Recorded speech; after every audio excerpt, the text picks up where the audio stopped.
All right, these are the answer keys to the period of a spring system and the period of a pendulum.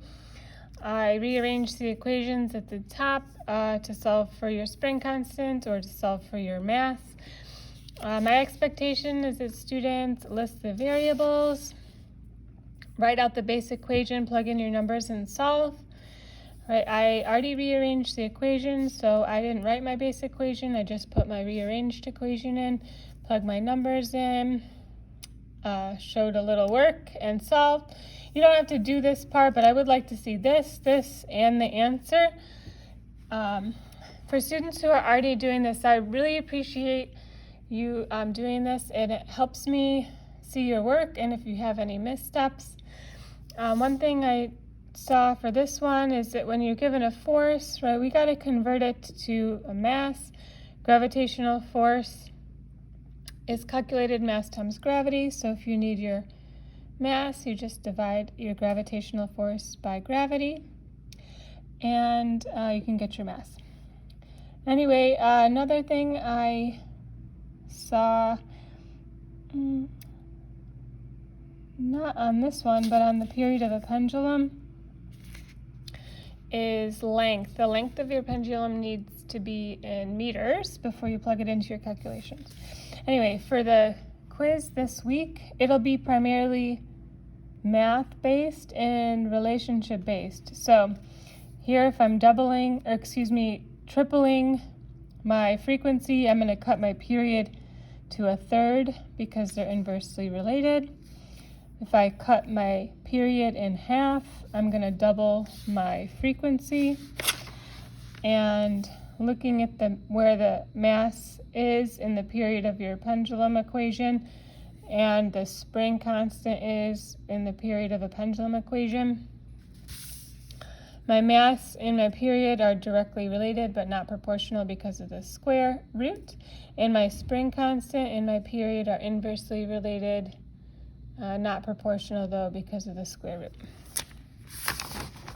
For the period of a pendulum, the same relationships hold true for the same spots in the equation. So the length and the period are going to be directly related but not proportional. Hopefully you saw this when you did your lab last Thursday.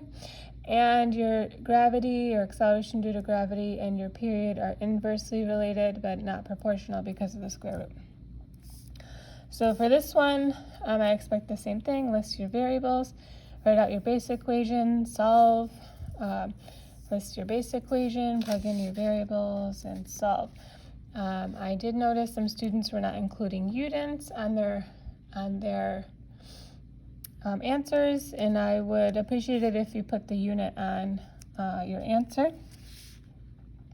And here we go for the rest of this page.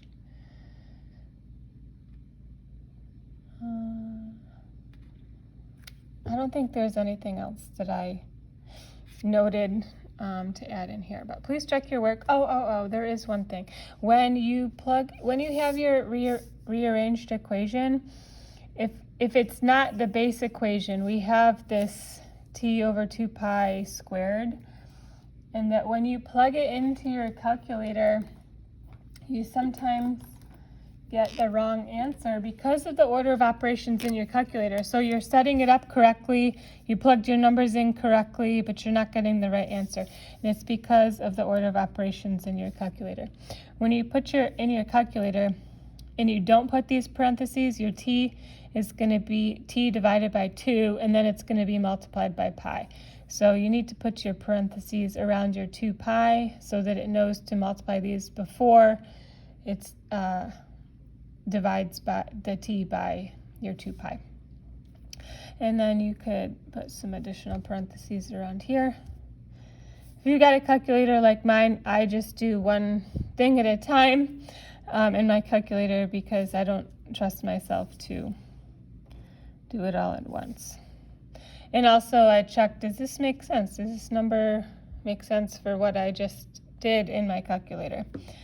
So it just lets me keep track if I do a few different things in my calculator instead of it all together. So make sure you're putting your parentheses around there, and you should get the right answer.